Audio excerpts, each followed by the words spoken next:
de volta com o Jornal do Rádio, arrumando a canequinha aqui, ó. De volta com o Jornal do Rádio às 7h46 e mandando aquele abraço pro Anderson Black, né? O Anderson Black que está nos assistindo também pelo portal, né? O pessoal assistindo pelo portal, também pela televisão e ouvindo aí pelo rádio. São 7h46 agora. A entrevista do dia.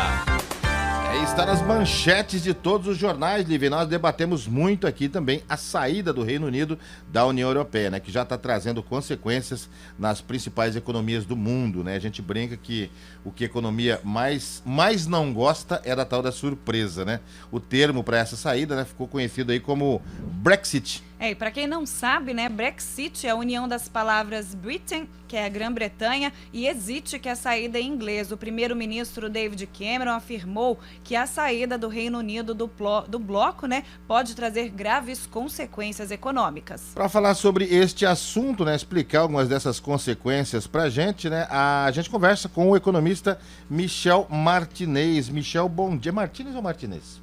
Martinez. Mas ainda bem que eu perguntei, né? Tudo bem, Michel? Que coisa isso, né? Eu brinquei aqui na abertura, o mercado ele não reage muito bem às surpresas, né? Com certeza. Tanto a situação política quanto econômica, né?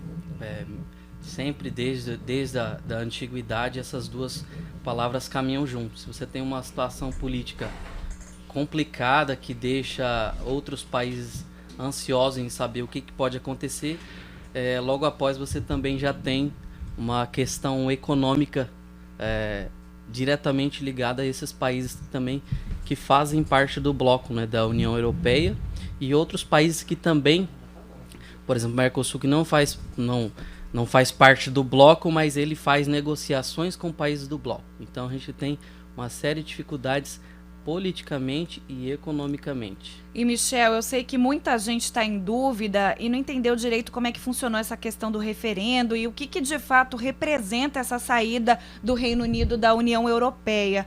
O que na prática seria isso? Então, desde a Constituição da União Europeia, me parece sempre que, assim, dos países que fazem parte aí do Reino Unido, né, Escócia, País de Gales e a própria Inglaterra, a Inglaterra que tem mais força.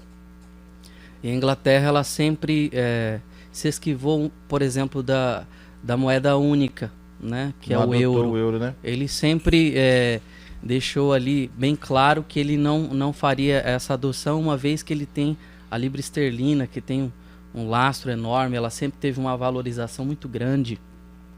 As agências de risco sempre colocaram a Inglaterra e esses países que fazem parte do Reino Unido sempre como bons pagadores, né? E um dos efeitos dessa saída é automaticamente essas agências de risco começarem a mensurar que o risco é muito grande, porque não é só a questão econômica, mas é uma questão diplomática mesmo. Imagine você tem a constituição de um bloco tão importante para o mundo, né? Dentro desse bloco você tem as questões diplomáticas, né? Ou seja, você tinha ali migrantes que saíam de um país, por exemplo, a Grécia. Tanto tempo que a Grécia está com problemas financeiros, né? A Grécia, você tem Paris, praticamente a França, que recebe muitos também refugiados ali da parte africana. Ou seja, você tem uma série de coisas que eram pactuadas dentro desse bloco econômico, né, que faziam com que tivesse um respaldo. Por exemplo, se você tem migrantes, está com problema na Grécia, de repente ele vai lá para Londres, por exemplo, para se refugiar num país um pouco melhor. Então, esse migrante ele tinha uma série de benefícios. E me parece assim, com um olhar um pouco mais longo, que a Inglaterra sempre se incomodou, né? Não só por causa da moeda, mas também dessas migrações. Os países mais ricos tendem a se defender mais. São mais conservadores. Mais conservadores. Então, e de certo ponto, as pessoas dentro desse país também pensam nisso, porque você recebe refugiados, que tem uma outra cultura, um outro jeito de olhar, né? É o que acontece, por exemplo, com os Estados Unidos, né? Eles ficam um pouco assustados de ter um monte de gente que vem de outros países, não sabe quem é, que eles podem fazer. Então me parece desde o começo que eles, a população em si, e aí culminou nesse referendo da saída, mais de 1.200.000, parece apertado, mas são 1.200.000 a mais que votaram a favor da saída. O medo mesmo e várias coisas que devem acontecer no país que incomodam o país. Então, eles já pensavam nessa saída no primeiro mandato do David Cameron, que é o primeiro-ministro. Ele já vinha falando, né, já vinha colocando na cabeça das pessoas a importância talvez da saída, mas ao mesmo tempo eles não queriam sair de uma vez e criaram uma série de situações, de regras que eles gostariam que fosse lá em Bruxelas votado. Mas aí você também tem outros líderes, né? Daí eu falo da questão política. Você tem, por exemplo, a Merkel, que é muito forte. Então eles disseram o seguinte, eles querem ficar, mas eles querem toda uma série de situações que a gente não vai adotar. E acabou acontecendo isso. O David Cameron tirou a bagagem das costas dele, falou, vamos colocar na população, e a população votou, porque eu acho que era um anseio mesmo deles, né? De toda essa dificuldade. Mas a gente nota uma divisão na questão da idade da população. Me parece que a população mais velha é mais conservadora, vamos dizer assim, queria isso, e a juventude enxergava, né, essa questão da união aí como uma forma de progresso. Agora, existe a possibilidade, né, de mais instabilidade na economia por conta dos outros países que podem aí deixar também a União Europeia? Sim, eu acredito que é só o começo, né? Por que é só o começo?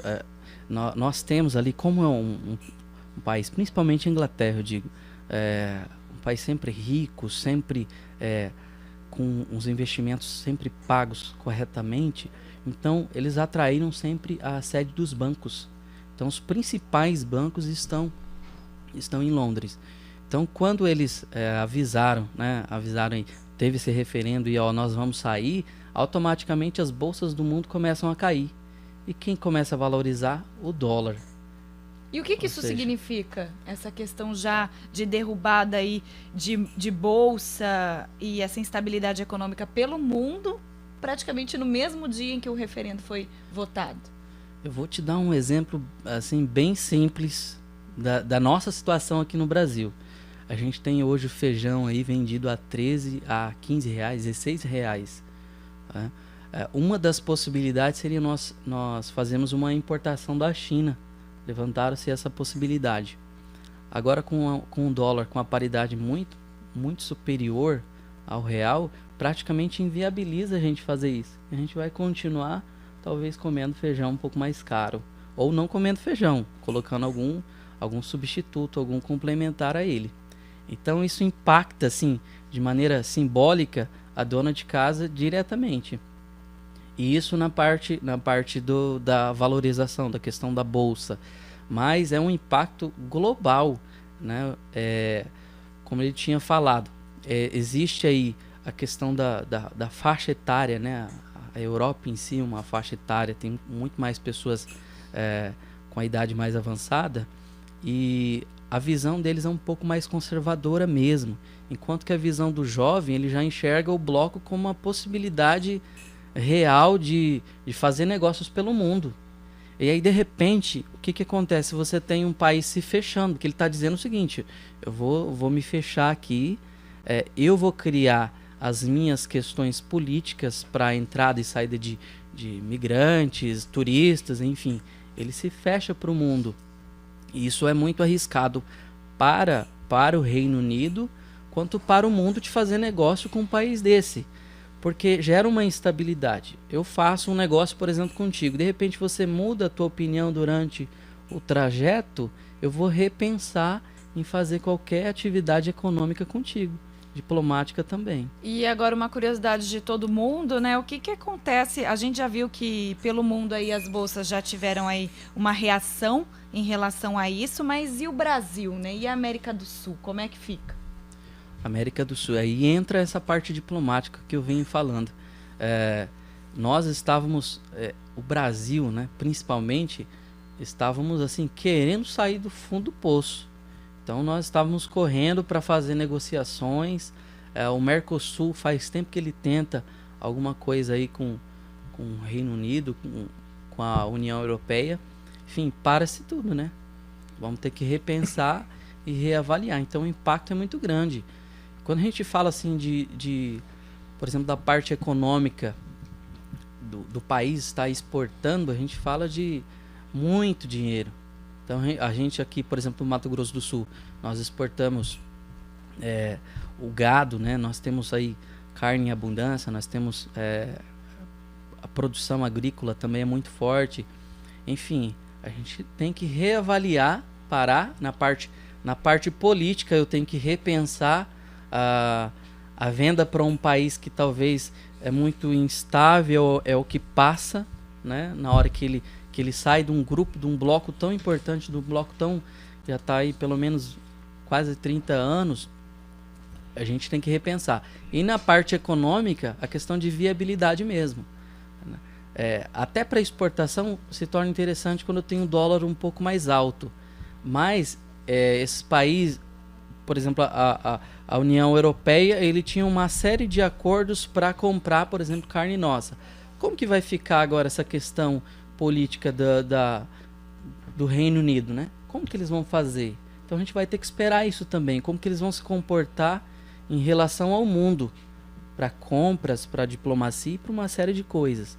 Provavelmente vai acontecer uma série de mudanças internas no Reino Unido. E aí a gente vai ver qual o desdobramento para os países e para o Brasil, para o Mercosul, enfim. Inclusive, né, a novidade, desculpa interromper, na semana em que se votou o referendo, a carne do Mato Grosso do Sul, dali das regiões de fronteira, foram certificadas, né, com selo de qualidade para exportação para a União Europeia.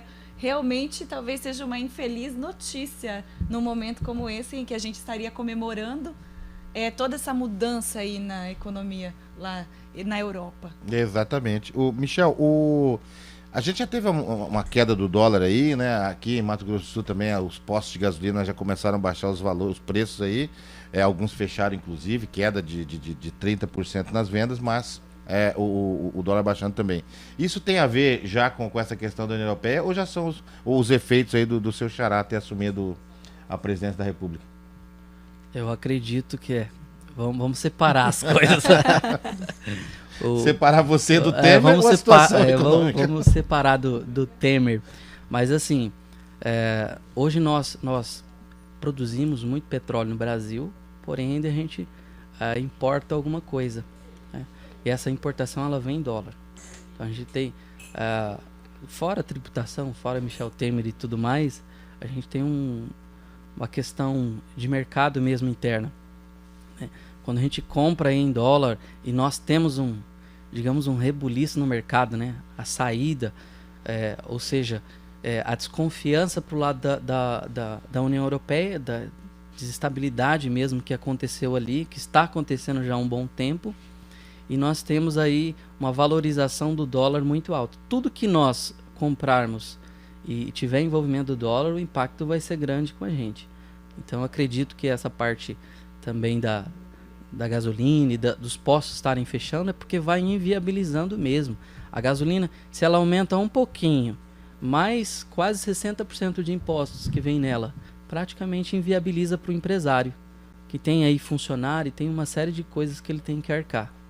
Com certeza tem um impacto, mas não é só isso não, Joel. É uma série de fatores que a gente ainda vai descobrir, porque a gente não sabe o desdobramento desse referendo. A gente sabe de imediato que o mundo olhou de maneira diferente para eles. Eles saíram de uma classificação, por exemplo, de super bom pagador a mais e foram para A. Ou seja, já caíram, né? Mesma coisa que tinha acontecido com o Brasil. Sair de B+, foi para B. Então, o impacto é muito grande, mas a gente ainda vai descobrir aonde que vai afetar em nós brasileiros daqui a um tempo. Pois é, essa história fica para os próximos capítulos. Não é, como diz o Sérgio Moro, né? Não é seriado, né? Que tem que terminar tudo naquele dia ou naquela... Não é um capítulo que fecha, né? Mas realmente a gente tem que assustar mais ou mais tomar cuidado, hein, Michel? Eu acredito que os dois. A gente assusta num primeiro momento. Eu gosto de falar com economistas que eles são sempre otimistas, né? Eles sempre assustam a gente. A gente tem que ser otimista, mas realista também. A gente se assusta com a situação, porque a gente não sabe efetivamente o que vai acontecer. Gera, de certa maneira, um medo, né? Porque a nossa economia já vem tão enfraquecida ao longo desses 4 anos, praticamente perdidos. E aí, quando aparecem as oportunidades, por exemplo, a certificação, que seria uma ótima oportunidade, a gente tem que frear ela, né? E é tão complicado você conseguir certificar para vender. Você tem a Iagro trabalhando tão fortemente para a gente conseguir certificar esses bois de que não tem problema, de que não tem doença. E agora a gente tem que parar e reavaliar tudo isso aí. Ok, tá certo. Então, nós conversamos com Michel Martins, economista. Falamos aí um pouco sobre esses impactos da saída do Reino Unido da União Europeia, inclusive impactos que podem ter consequências no nosso país, aqui no Brasil. Obrigada pela sua participação aqui com a gente, sanando aí algumas dúvidas. Entendi alguns comentários ali na internet falando que era uma decisão um pouco xenofóbica, quando ele explicou essa questão dos imigrantes, né, que vão muito para a Europa ali, da Ásia, da África. Então, muito obrigada por vir e seja bem-vindo em próximas oportunidades. Vocês precisando, estou à disposição. É isso, gente. Hoje é quarta-feira, hoje é dia de 1990, Lívia Machado. Pois é, hoje os telespectadores e ouvintes terão minha companhia aí ao meio-dia no Jornal da TVE e à tarde na 104 FM, das 15 às 17 horas com 1990, sucessos da década, que parece que não faz tanto tempo assim, mas segundo o Juju já são músicas consideradas flashback. Exatamente. Quarta-feira é dia que Lívia Machado traz a marmita. Quem quiser mais exemplos é bom. Quem quiser mais dessa notícia, das informações da nossa entrevista, Lívia? Pois é, nós temos também o nosso portal educativa.com.br, trazendo as informações na íntegra e os melhores momentos deste bate-papo também no Jornal da TV ao meio-dia, com reapresentação às 6h30 da tarde. Até amanhã. Até amanhã.